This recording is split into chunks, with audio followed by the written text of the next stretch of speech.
Të ndruar shikues, përshëndetje, jeni me edicionin e lajmeve të orës 13 këtu në Radio Televizionin Publik të Kosovës. Krusha po përkujton sot një nga ngjarjet më të rënda, ku 26 vjet më parë, forcat serbe vranë dhe masakruan mbi 240 veta. Në këtë përvjetor, nga Krusha e madhe dhe e vogël, krerët të shtetit, ata të nivelit lokal, bashkëvendas e familjar, kërkuan drejtësi për krimet e kryera nga regjimi i Miloševićit. Presidenti Osmani, kryeministri Kurti, kryetari i Rahovecit Latifi dhe veteran të luftës bën homazhe tek kompleksi memorial i dëshmorëve dhe martirëve në Krushë.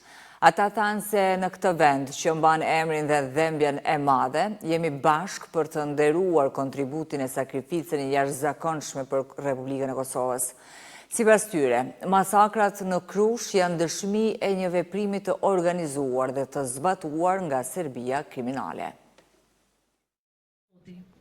Prej më shumë se 2 dekada është edhe fati i tij, sikurse i të gjithë banorëve të Krushës, që sot janë të zhdukur me dhunë, mbetet i pasbardhur. Një intelektual, një patriot, një zë i guximshëm i kombit, u mor me dhunë nga regjimi kriminal serb, ndaj prej atëherë nuk dihet më asgjë për të, përveç se atë e mori Serbia. Ky mister nuk është vetëm një padrejtësi ndaj Ukshtinhotit dhe familjes së tij, por është një plag në ndërgjegjen e njerëzimit. Në Krushë të madhe janë edhe 2 krematoriume. Në krematoriumin e parë, gjurmët e cilët janë ende të dukshme, forcat serbe dogjen 19 civil të pafajshëm shqiptar, e në krematoriumin e dytë, në shtëpinë e familjes së Nezir Durakut, u dogjen mizërisht mbi 40 civil të tjerë. Vrasja, djegja e njerëzve dhe më pas zhdukja e gjurmëve të këtij krimi monstruoz përbën një nga shembujt më të vrazhd të egërsisë serbe mbi shqiptarët. Burra e djemt këtij fshati u mblodhen, u ekzekutuan kufomat i dëgjën, ndërsa mbjetët e tyre u dërguan në drejtim të paditur. Shtëpitë e thjeshta të fshatarëve të Krushës së Madhe u shndruan në dhoma gasi, ku gjetën vdekjen këta burra e djemt, ashtu siç kishin bërë nazistët gjerman nëpër kombet e shparosjes. Që në ditët e parë të luftës, djemë e burra të kësaj ane u bashkuan me shokut në Drenoce Zatriç, ndërsa disa të tjerë ishin të lidhur me LKÇK-n kohë më parë. Kjo simbioze krushianëve me organizatat çlirimtare kishte rënë në histori.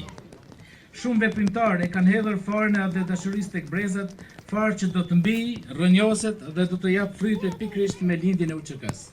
Qëndrojmë mbrapa kërkesave që i kemi patur për 26 vite e që në këtë rast vazhdojmë që të kërkojmë shtëpia muze, krematoriumi i familjes në familjen në fakt që ka ndodhur të Nezir Durakut, të kryhen procedura të bëhet tamam muze siç e meriton. Është vendi i vetëm në Kosovë që akoma gjenocidi është i gjallë, vivid aty rriten fëmijët. Në dhomat e specializuara të Kosovës në Hag, edhe sot po vazhdon procesi gjyqësor ndaj krerëve të UÇK-s, Hashim Thaçit, Kadri Veselit, Jakub Kresniqit dhe Recep Selimit.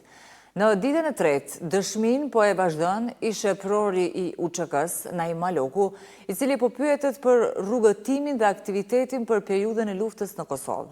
Ai tha se ushtria çlirimtare e Kosovës dhe struktura e saj kanë qenë vullnetare.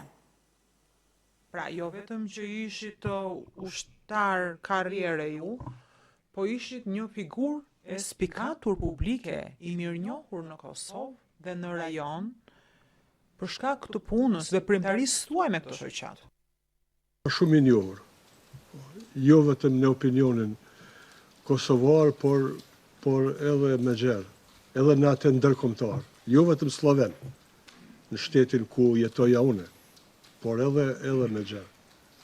Shumë gazetar dhe komentator gjatë luftës vinin, t'ju takonin gjatë luftës për të marrë pikpamjen tuaj lidhur me atë që po ndodhte, sepse ishit figurë publike e njohur, apo jo? Isha oficeri me emën më të njohur që isha fut në ushtrinë çlirimtare të Kosovës, edhe isha fut me emrin tim personal dhe normalisht ishin të rrallë oficerët ushtaraket profesionist në radhë të ushtrisë shqiptare të Kosovës në Kosovë dhe gazetarët me kërkonin, t'ju a them të drejten, me kërkonin në për territore ku isha dhe kërkonin që të zhvillojnë intervista me mu për pikpamjet e mia në lidhje me situatën, lidhje me luftën.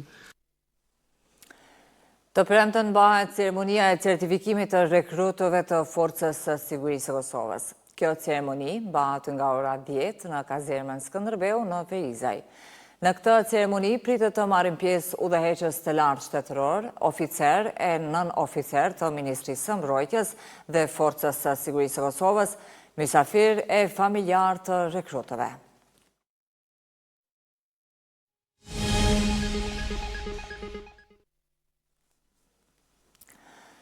Njëri nga dy të plagosurit në natën e mbrëmshme në Prishtinë ka vdekur në qendrën klinike universitare. Mësohet se viktima është një 60 vjeçar, derisa i plagosuri tjetër vazhdon të trajtohet në ÇKUK.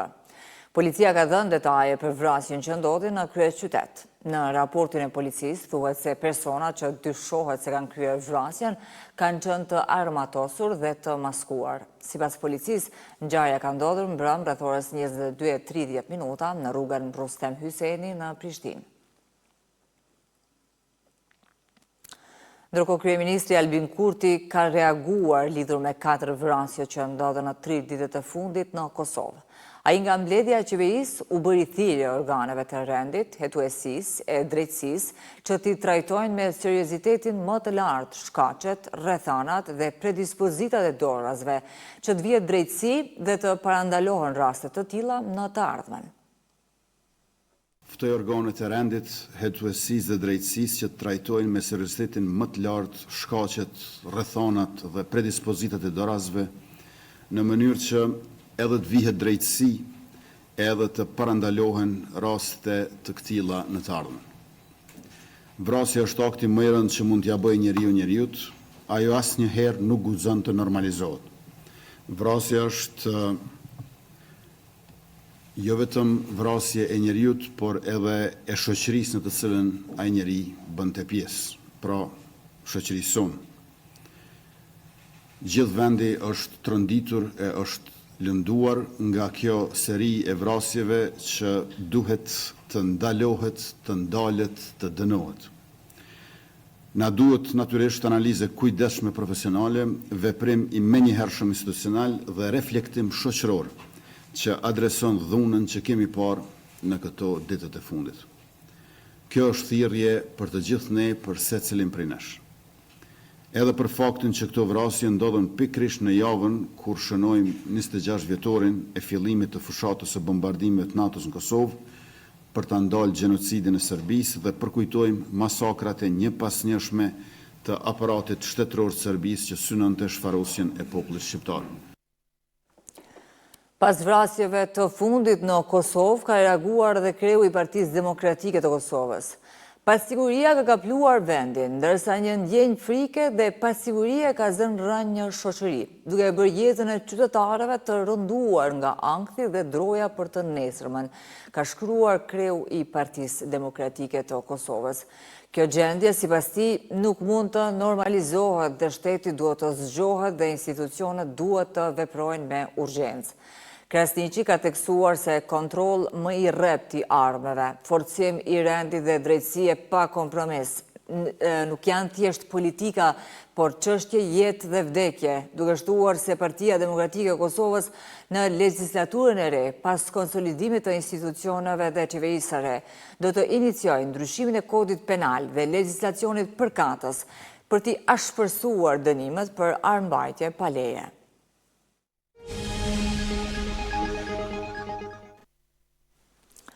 Rusia dhe Ukraina kanë rënë dakord për një armpushim detar në detin e Zi, në marrëveshje të veçanta me SHBA-n, pas 3 ditësh bisedime paqeje në Arabinë Saudite. Washingtoni tha se të gjitha palët do të vazhdojnë të punojnë drejt një paqeje të qëndrueshme në deklarata që shpallin marrëveshjet, të cilat do të rihapin një rrugë të rëndësishme tregtare. Zyrtarët amerikan kanë takuar veçmas negociatorët nga Moska dhe Kievi në Riyadh me qëllim të ndërmjetësimit të një anëpushimi midis dy palëve. Delegacionet ruse dhe ukrainase nuk janë takuar drejt për drejt. Presidenti i Ukrainës Volodymyr Zelensky tha se marrëveshja për të ndaluar sulmet në detin e Zi ishte një hap në drejtimin e duhur, por menjëherë pas njoftimit të Washingtonit, Kremlini tha se anëpushimi në detin e Zi nuk do të hyjë në fuqi derisa të hiqen sanksionet nga bankat ruse, prodhuesit dhe eksportuesit të përfshirë në tregtinë ndërkombëtare të ushqimit dhe plehrave. Masat e kërkuara nga Rusia përfshin edhe rilidhjen e bankave në fjalë me sistemin e pagesave Swift Pay, heqjen e kufizimeve për shërbimin e anijeve në flamuri rus të përfshira në tregtinë e ushqimit dhe për furnizim me makineri bujqësore. Nga deklarata e Shtëpisë së Bardhë ishte e paqartë se kur do të hynte në fuqi marrëveshja. Pas bisedimeve të kësaj jave, të dy vendet kanë rënë dakord gjithashtu të ndërmarrin masa për të zbartuar një ndalim për të sulmuar infrastrukturën energjetike në territorin e njëri tjetrit. Sulmet ruse në furnizimin me energji elektrike të Ukrainës kanë shkaktuar ndërprerje të shumta gjatë gjithë luftës, duke lënë mijëra njerëz pa ngrohje në dimrin e ftohtë. Sulmet ndaj centraleve bërthamore të Ukrainës kanë bërë që mbikëqyrësi bërthamor i OKB-s të bëjë thirrje për përmbajtje. Një ndalim u ra dakord fillimisht në një telefonat midis Trump dhe homologut të tij rus Putin javën e kaluar, por brenda disa orësh nga shpallja e tij, Moska dhe Kijevi akuzuan njëri tjetrin për shkeljen e tij. Të nderuar shikuesi, ishte kjo tëra që kishim përgatitur për këtë edicion të lajmeve. Sigurisht për këto dhe informacionet më të reja të ditës do të takohemi në edicionin orës 15. Ne ju falenderojmë për vëmendje. Mirupafshim.